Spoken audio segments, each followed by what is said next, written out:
Semana do Dia dos Pais. E aqui eu tenho dois convidados. O pai, que eu conheci com 20 anos, e o filho que está aqui junto, dois pilotos, que também tem 20 anos, exatamente em 2025. Felipe Giafone e Nick Giafone. É um prazerzaço estar com vocês. E eu acho que nada melhor do que comemorar a Semana do Dia dos Pais com um amigo aí de longa data, podemos falar aí 30 anos, né? Não entrega a nossa idade, né, Felipe? Felipe, que eu chamava de Filipinho, e Nick aqui com a gente também pela primeira vez aqui na Jovem Pan. Super obrigado por ter vocês aqui no Ligados na Tomada. Valeu, obrigado, Alex. Prazer estar com você aqui. E tem história, hein? Já passamos por várias. Tem muita coisa, tem muita coisa. E Nick, campeão ano passado, quero que você fale um pouco da tua carreira. E se esse cara aqui, eu já tinha te perguntado no bastidores, mas você não respondeu para mim, se pai de piloto é mãe de Miss ou se ele deixa você trabalhar sossegado? Olha, Alex, obrigado pelo convite, é um prazer estar aqui com você. E vou te falar, ele foi diferente da maioria dos pais de piloto. Acho que por ter passado por várias coisas na carreira, ter tido, né, o pai como piloto também, obviamente me direcionou muito durante a carreira, e ainda me direciona e me ajuda, só que me dá ali o meu espaço. Te dá espaço. Me dá o espaço para me acertar sozinho e errar sozinho também. Digamos que ele evita que eu cometa grandes erros, só que os erros normais, comuns, eu acho que faz parte, a gente tem que passar para evoluir também como piloto. Felipe, você foi 7 vezes campeão entre Fórmula Truck e Copa Truck, 7 vezes o título, campeão da Fórmula Chevrolet, muita adrenalina. Aquela adrenalina era maior ou maior agora quando você está do lado daqui do muro vendo o moleque correr? Então, Alex, sabe que agora a gente está correndo, ele correu 2 anos nos Estados Unidos e esse ano ele está correndo na Truck comigo, né? Então é na categoria diferente. Mas te falar, viu, ver filho correndo não é legal, não. É difícil, né, cara? No começo, as primeiras corridas do ano, eu tava mais pensando na corrida dele e eu guiando ali do que eu na minha, né? Dá uma aflição, mas tá bem legal. Vocês conseguem estar todas as etapas juntos? A gente tá todas... As duas categorias correm junto, todas as etapas? Exato, correm juntas e largam juntos. O pelotão dele larga um pouco mais para trás. É a categoria onde a Bia Figueiredo foi campeã do ano passado. Ela fez 2 anos na Truck, ele tá no primeiro. É muita coisa diferente, mas já venceu, já tá indo bem aí, tá super legal. Você sabe que eu fico muito à vontade de fazer uma pergunta agora, Nick, porque eu conheci a sua mãe, namorada ainda do Felipe, Alice, quando namorava o seu pai ainda. Como que é a mãe? Quem que você acha que fica mais preocupado com você na pista, a mãe ou o pai? Acho que a mãe, né? A mãe. Ela consegue acompanhar você na pista? Ela acompanha. Nos Estados Unidos, eles revezavam, ia metade, só que assim, qualquer desculpa que ela tinha pra ir passar mais um tempo, ela ia. Então, por exemplo, no mês de maio, ano passado, a gente mora em Indianápolis no mês de maio, e ela falou, não vou te deixar sozinho, isso aqui foi morar comigo no mês de maio. E aí, hoje em dia, ela tá em todas as corridas, e acho que ela fica mais nervosa, ela fica mais quietinha, mas sempre presta muita atenção, e eu acho que ela fica mais nervosa do que ele. Felipe, você já participou das 500 milhas de Indianápolis, a gente já falou várias vezes sobre isso, uma grande experiência, uma coisa fora do normal. Você quer ver o Nick um dia sentado naquele super oval? Confesso que não tenho muita paciência pra isso aí, não, né? O Nick até o ano passado, ele estava nos Estados Unidos, meio rumo, né? Aí ele fez uma experiência, assim como eu tive, né, aquela de 96, a gente fez um combinado. Eu falei, Nick, você vai para os Estados Unidos, se você for campeão, você fica, porque lá você ganha o prize money, você ganha, né, a grana para o ano seguinte. Mas assim, tipo, primeiro ano, ele fez Fórmula 4 aqui, vai pra lá, né? A chance de lá é essa. Ele foi lá e foi campeão. Aí eu falei, cara... Ele torceu contra, cara. Olha só, que isso! Aí ele ficou mais um ano. Aí a equipe dele acabou mudou a categoria, mudaram os pneus, a equipe foi muito mal, e teve o lado bom, porque daí ele voltou pro Brasil. Não foi campeão, não ganhou. Então é vitória ou vitória. O universo conspira a favor do pai dessa vez. Quando ele topou correr de caminhão, eu falei, agora tá ficando melhor. Legal. Qual que é o próximo passo para ele? Você faz a gestão da carreira dele? Então, Alex, acho que eu penso muito no Nick hoje como um todo, né? Acho que vê só como piloto, acho que ele tem a cabeça muito no lugar. Hoje está fazendo uma faculdade muito legal, está muito bem na faculdade. E ele meio que... o Nick, ele tem esse olhar diferente, que ele quer empreender e correr junto. Então, a gente ele já está trabalhando no kartódromo. Então, aquele lado lá, eu acho que você correndo no Brasil, seja do que for, né? Por que ele está na Truck e não porque não é Stock Car? A Stock Car custa muito mais caro, né? A Truck eu tenho muita entrada, a gente arrumou uns patrocínios para a Truck, mas ele está super aberto, eventualmente correr lá fora de alguma coisa, mas eu acho que ele tem o pé aqui, ele gosta, né, desse lado do empreendedorismo, está estudando para isso. Então eu apoio, enquanto ele estiver tranquilo e feliz aí, a gente apoia isso aí, né? Nick, uma coisa que eu já vi de vários pilotos em várias categorias é uma pressão a mais pelo nome de família. Você tem teu avô, um grande campeão, o Zeca, o teu pai, o teu tio também correu muito. De que maneira que você lida com isso? As pessoas te cobram por esse nome Giafone? Eu nunca senti, para te falar uma verdade, uma pressão maior do que todo. Eu acho que quando você começa a pensar muito nisso, você acaba que entra numa egotrip meio errada, né? Então, eu sempre me preocupei em guiar, ser o melhor o que eu posso ser dentro da pista e torcer para que, né, o meu bom o suficiente seja o suficiente para vencer, para ser competitivo e continuar correndo pela quantidade de tempo que ainda eu for rápido. Então, não, eu vou te falar que nunca senti, eu acho que eu sempre encarei mais como um benefício de ter alguém para me guiar, que já passou pelo que eu passei, do que de alguma forma que fosse pejorativa. Eu vou te pedir para você, até o nosso diretor aqui, o Fagner, está colocando, pede para ele falar o que é egotrip. A nossa geração não sabe tanto o que é uma egotrip.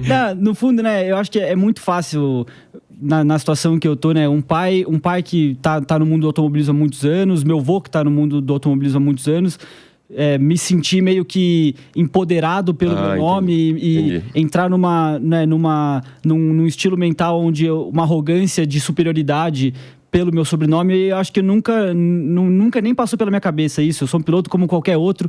O nome para mim não quer dizer nada. É super legal ter o meu pai e meu avô que tiveram a mesma experiência de vida que eu tô tendo agora. Só que no fundo, né, eles são eles, eu sou eu. Claro. Cada um é um e não é porque eles tiveram sucesso e o nome tá no meio do automobilismo que eu tô garantido. Então eu tenho que fazer meu trabalho da mesma maneira. Fala bem o moleque, hein? Incrível, cara. Teu pai não falava tão bem assim. Falava, conversava. Mas não era tão bom que nem você não, cara. E você tem tempo de andar de kart? Porque eu sei que a paixão de todo piloto, independente do patamar que esteja, é andar de kart. E vocês têm uma pista de kart, o kartódromo Granja Viana. Você tem tempo de brincar ou só entra no kart de maneira profissional para ver alguma coisa na pista? Olha, hoje em dia, Alex, a gente tá com alguns projetos aí de uns karts novos e tudo, e eu acabo que eu ando mais como piloto de teste. Você é um test driver. Do que, eventualmente, como piloto mesmo. Eu acho que depois que eu subi, comecei a andar de Fórmula, agora no caminhão, o kart, primeiro que assim, aquela história, o kart para você tá sempre competitivo, você precisa estar com equipamento novo, muito bem treinado. O kart ele é super sensível, né, por ser muito rápido e ter um tempo de reação às vezes até maior do que nos próprios carros de competição. Exige muito treino, muita técnica, e hoje com faculdade, corrida, trabalho, eu acabo que eu não consigo me manter competitivo como eu gostaria. Então acho que se eu sentar hoje para ser competitivo no kart, eu vou ficar mais frustrado do que feliz. Felipe, fala um pouquinho então, dá alinhamento aí, porque ele falou que novidade é essa que tem pro próximo kart? A gente está desenvolvendo, né, a nova, ele junto com o primo, né, o Thiago também. Então, numa pilha de montar uma pista diferente, aí um indoor, mas diferente, né? A gente está se preparando aí para o final do ano, começo do ano que vem, e estamos desenvolvendo kart elétrico, né? Então, a fábrica lá da família está... Então, vocês estarão, além da história dos caminhões, do projeto que eu já vou falar com você, os karts ficarão também ligados na tomada, a exemplo do nome do programa aqui. Exatamente. Só que assim, daí é uma coisa um pouco mais a fundo. Os karts da Granja Viana, que são os outdoors, né? Esse aí acho que vai demorar bastante ainda para virar 100% elétrico. Já os karts indoor... já é uma super realidade, né? Você vai a qualquer lugar fora do Brasil, aí você vê a grande maioria já eletrificado. E então só tem benefícios, tem um monte de benefícios, enfim, de você eletrificar o kart. E então a gente está indo para esse caminho aí, aproveitando que a família está agora com os 2 pés na eletrificação, a gente falou, por que não o kart, né? E filhos e sobrinhos junto nesse projeto novo, acho que vai ser interessante. Nick, como você vê essa tua geração sendo impactada pela eletrificação automotiva na mobilidade urbana? Meu, Alex, eu vou te falar, eu pessoalmente como piloto, a gente sempre quer o automobilismo raiz, né? Sim. Só que hoje... O ronco do motor, combustão, V8. Eu acho que é o que muita gente ainda preza por. Só que eu falo muito com o pessoal da faculdade, o pessoal que, né, meus amigos de infância, hoje... todo mundo entende que é uma necessidade para o nosso futuro, né?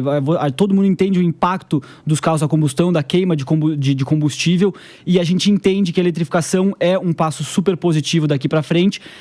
Acho que o que mais peca ainda é, né, a infraestrutura que o país não tem para os carros elétricos, mas uma vez que isso for melhorando e tudo, eu acho que a gente só tem a ganhar com isso. A família inteira já tem carro elétrico, carro híbrido elétrico.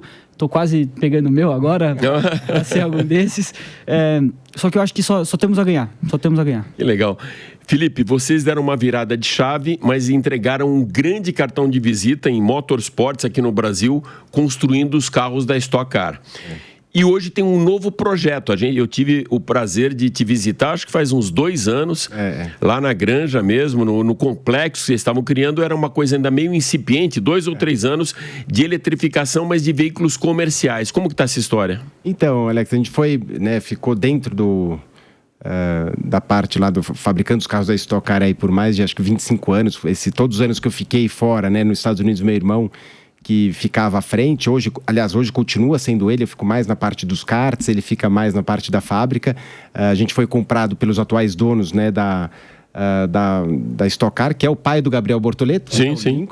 E então, né, agora a gente não tem mais nada a ver com a Stock Car.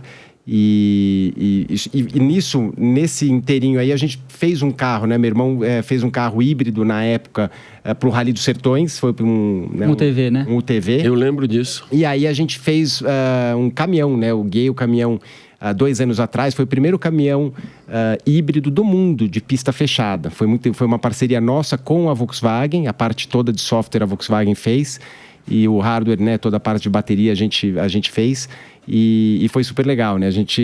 E eu ainda estou nesse projeto, a gente ainda está desenvolvendo, né? Esse faz parte do meu caminhão, apesar de eu não correr com ele, porque o regulamento prejudica muito, para não ser um negócio injusto. Entendi. Mas o desenvolvimento continua e é muito legal, assim, né? A gente tem um motor elétrico ali em torno de 160 cavalos, 150 cavalos.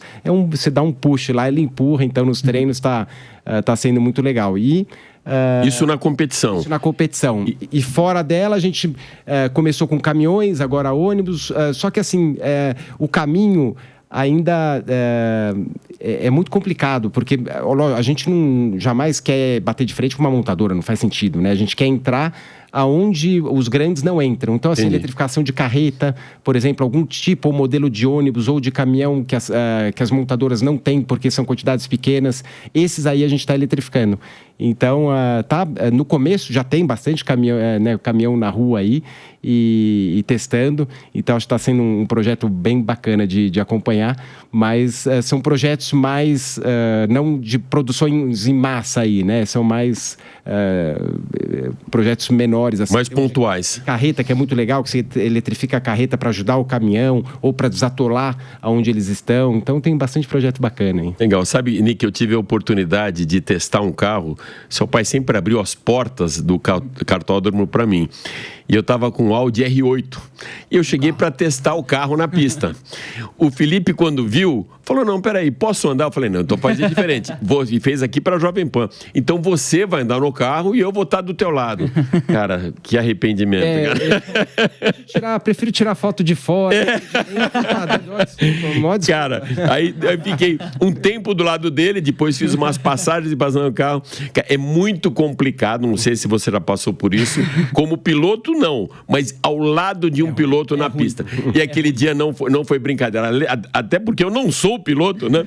Mas eu percebi que a pista tá mais larga hoje, né, Felipe? Isso até proporcionou a gente conseguir andar com o Audi R8 lá, numa pista só de kart. Claro, você não vai poder fazer uma competição, talvez ultrapassar seja mais difícil, mas quais as coisas mais legais que você curte na pista do Cartódromo Granja Viana? Na pista?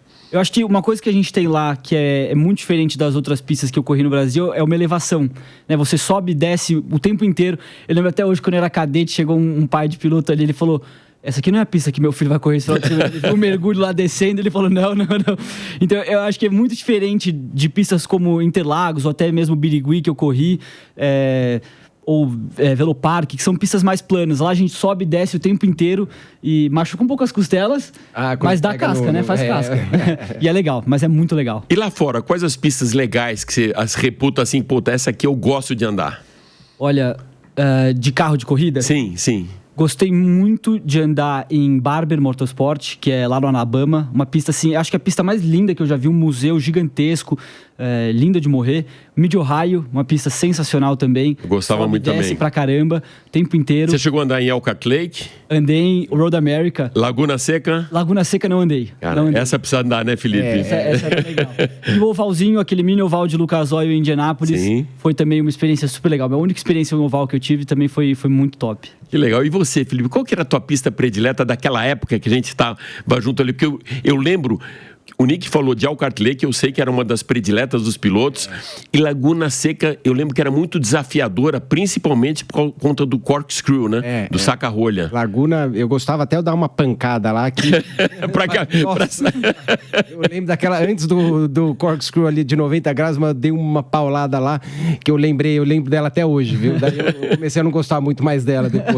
Mas tem Mid-Ohio, era uma pista muito legal. Depois, aquela que correu a Fórmula 1, que eu fiz na época da Indy. Austin. Quando Não era Austin? Não, na Fórmula 1 no passado. A gente fez a corrida, eu vou lembrar daqui a pouco o nome. Na Indianapolis Misto. Não. Phoenix, Detroit, Watkins Glen. Era bem legal. Foi a primeira vitória do Emerson, foi o Watkins Glen, né? Isso foi lá. Eles perguntaram para ele qual a predileta, ele fala sempre a primeira. Sabe que eu perguntei uma coisa para alguns pilotos de... qual foi a tua melhor corrida? Normalmente vocês, pilotos, respondem a próxima. A vontade de correr é tão grande assim, porque o Christian já esteve comigo e ele falou, vocês consideram o cockpit o escritório, né? Ali é teu escritório de trabalho. Na hora que você está no carro de corrida, Nick, você consegue se divertir, ter prazer, ou o compromisso é tão grande que para você é um trabalho? Nossa, é uma linha muito tênue, eu acho. Normalmente, as corridas que eu mais me divirto são as que eu largo sem pressão, né? Eu acho que quando, por exemplo, essa última em Cascavel, meu caminhão quebrou na classificação. E, né, a gente... Putz, eu ia largar de 23º... Tipo, não tinha nada a perder, só a ganhar. Eu ia largar de 23º, pior que aquilo não ficava. Eu acho que você entra no caminhão, assim, muito tranquilo, muito alegre. Até eu lembro do meu irmão entrar lá comigo no... Ele desceu todo o pit lane e falou, cara, pelo amor de Deus, nunca mais larga aqui, que eu tive que andar muito. Então, tipo, acaba que fica mais gostoso quando você larga com uma pressão mais baixa, só que ao mesmo tempo, quando você larga na frente, aquela pressão é um privilégio, né? De você estar competitivo e estar na frente. Então, acho que são maneiras diferentes de encarar. Com certeza é mais leve quando não tem pressão sobre, só que quando tem a pressão sobre em cima e você consegue se sobressair e mandar bem, nossa, aí é muito gratificante também. Legal. Felipe, de que maneira que você acha que hoje esse moleque que gosta de corrida, que tem paixão, que ele pode descobrir que isso é só uma paixão, aí até alinhando com o que o Nick falou, simplesmente para se divertir, ou se ele pode seguir a carreira? Qual que seria um tutorial teu? Como que esse cara daria o primeiro passo? Então, sabe que eu falo isso bastante lá na granja, mas nunca dá certo, viu? Não? O pai tem influência na carreira do filho? Ou contamina o filho, de repente, por alguma coisa que ele não queira fazer? Tem muita, né? Porque o pai, imagina, com 8 anos, você coloca ele lá, o pai coloca. O filho, lógico, tudo, né? O menino fala... Tem uns que gostam mais, outros menos, né? Agora a gente abriu a pistinha do lado da granja ali a partir de 3 anos. O kartzinho elétrico. Mas você vê, o menino gosta depois que ele anda, né? Mas o pai que precisa introduzir. Só que tem os pais malucos, né? Assim, que acha que vai por lá e a primeira corrida que ele fizer, ele andou bem, acho que vai ser o próximo Ayrton Senna. E esse eu acho que é o que eu vejo muitos erros ali. É uma sobrecarga enorme para cima da criança. E acaba que, assim, 90% dessas crianças acabam desistindo, porque é tanta pressão do pai que eles acabam não curtindo. Então, quando eu recomendo, foi sempre que eu fiz com eles, né, eu tenho o Tito, é o mais novo, 3 anos mais novo, e hoje está correndo na NASCAR, né, também no mesmo evento que a gente, mas corre de kart ainda.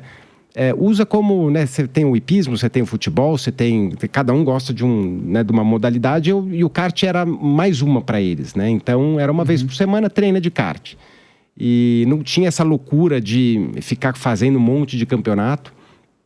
E deixar, né, deixa eles escolherem, né, para ver se é aquilo que eles gostam mesmo. Então, acho que talvez o grande erro é isso aí, é alguns pais impor, né?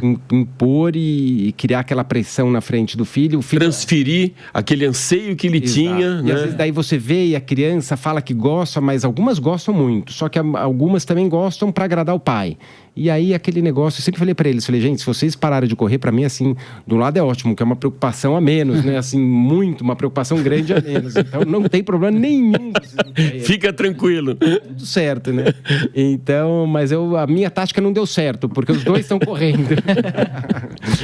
Nick, você já teve algum colega de profissão, um companheiro na pista que tivesse comentado com você, puta, isso aqui não é o que eu queria fazer, meu pai que me colocou, não precisa nem citar o nome, mas você já escutou esse tipo de coisa? Já. Inclusive, a gente tava falando disso vindo pra cá. Só não pode citar os nomes, né? E aí, e o cara fica quieto porque não quer frustrar o pai, né? E aí, às vezes, né, passa vários anos e a criança não é mais criança, agora ela é adulto e ela viu, né, passou o timing de fazer faculdade, passou o timing de estar se desenvolvendo profissionalmente em outra área, o que sobra é o automobilismo. Aí não tem outro jeito. E você fala assim, agora é o que eu tenho, agora é o que eu vou continuar fazendo, porque a chance de eu dar certo na vida é isso aqui.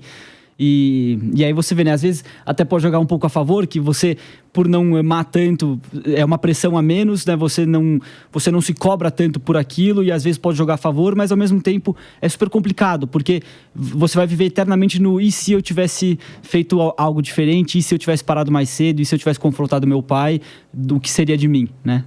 Legal, Nick, aproveitando que a gente está no especial de Dia dos Pais, quais características de pilotagem do teu pai ou de postura na pista que você conseguiu levar para você? Tá, primeiro de pilotagem. Ele é bem agressivo, mas quando precisa. É um cara super agressivo, mas que não encosta em ninguém, não joga sujo, sempre no limite da esportividade e que é respeitado pelos outros pilotos porque não é sujo e não encosta, né? Sem que seja extremamente necessário. Encosto ali e aqui é natural, né? Mas não por má fé. E eu acho que fora da pista, né, o cara tem 7 títulos e ainda é humilde o suficiente para estar sempre trabalhando para melhorar e sempre estar trabalhando para entender o que o caminhão pode como o caminhão pode ser diferente, como ele pode guiar diferente, para que o conjunto seja bem sucedido. E acho que isso é uma virtude muito difícil de se ter conforme você vai crescendo e vai ganhando as coisas, né? Porque aí volta a ego trip, né? Sim. É muito fácil você entrar nesse mundo de peraí, não, que agora eu ganhei mais um título, eu sei mais ainda, só que na verdade o automobilismo não é nada disso. Claro. Você é tão bom quanto sua última corrida e se você entra nessa de, né, no passado eu fui bem sucedido, eu preciso ser de novo, eu acho que não dá certo. Então é uma coisa que eu levo bastante. Agora para você, Felipe, o que o Nick é melhor que você aos 20 anos? Quando você tinha 20 anos, você vê alguma característica nele e fala, porra, esse moleque faz coisas que eu com 20 anos não fazia. A dedicação dele é maior. De estudo, né? Hoje eles têm os simuladores e você tem o estudo de pistas, os relatórios, o bicho faz... Até o cara do Estados Unidos lá falava, o que é isso daqui? Um relatório, e no caminhão faz também, o relatório antes de corrida, relatório depois...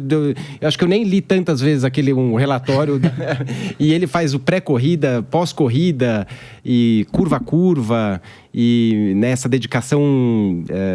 Ele se aprofunda mesmo, é estudioso. É estudioso, vai bem a fundo, e isso aí é muito legal de ver. Eu acho que a minha dedicação sempre foi, obviamente, muito grande, assim, mas desse lado, desse detalhe eu acho que ele é bem diferente aí. Acho que é uma vantagem grande, porque a maioria... isso acontecia muito nos Estados Unidos. Toda vez que era uma pista que ninguém conhecia, era assim... Era onde ele saía muito na frente de todo mundo, porque era como se ele já estivesse naquela pista lá há 10 anos, né? Assim, então ele pega muito rápido por causa disso. Não é... é um talento super natural. Não, ele tem o talento super bom, só que assim, é afinado pelo estudo, pela dedicação. Isso é legal de ver, né? Legal. Aqui você está como pai do Nick, mas também como filho do Zeca. E do Zeca, o que mais te chamava atenção na pilotagem dele, de seu pai? Então, meu pai era aquele cara bem... que faltava, não era aquele cara super agressivo, né? Mas que tinha uma paciência, né? Assim, acabava e ganhando corrida, né? E chegava, né? E falando com todo mundo, né? Com os pilotos, né? Com o Ingo, Paulão, o pessoal era muito isso aí, né? Tinha a Goiânia, que ele andava assim, que era muito rápido.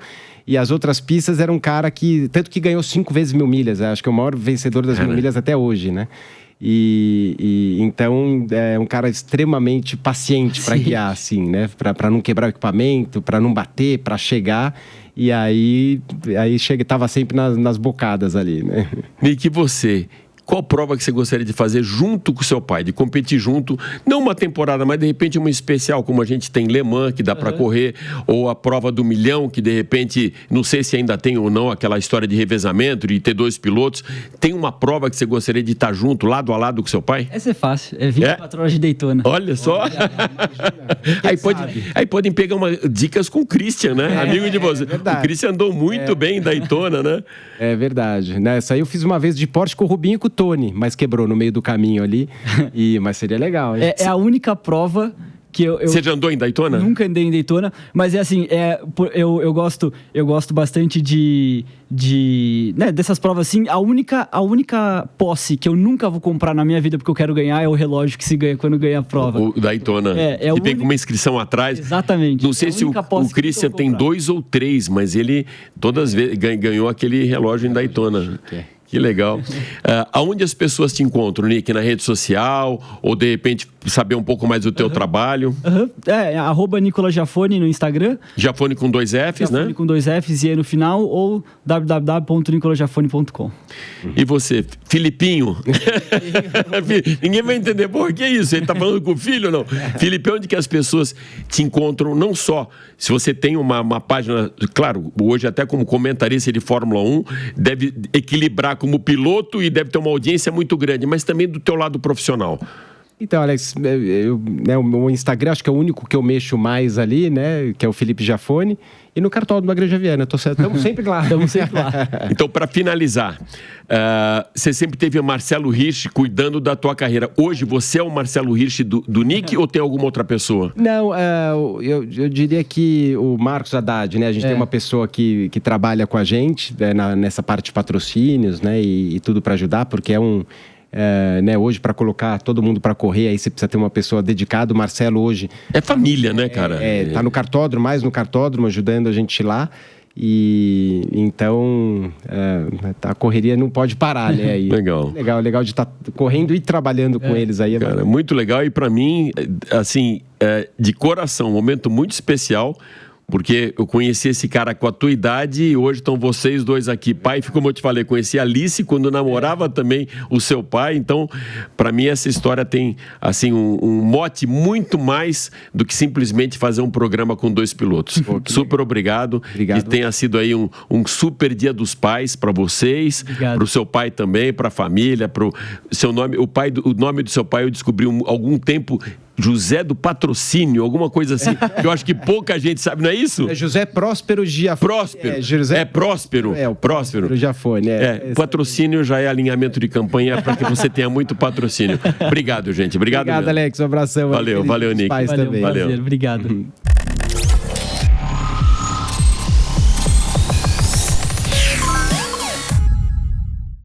A opinião dos nossos comentaristas não reflete necessariamente a opinião do Grupo Jovem Pan de Comunicação. Realização Jovem Pan.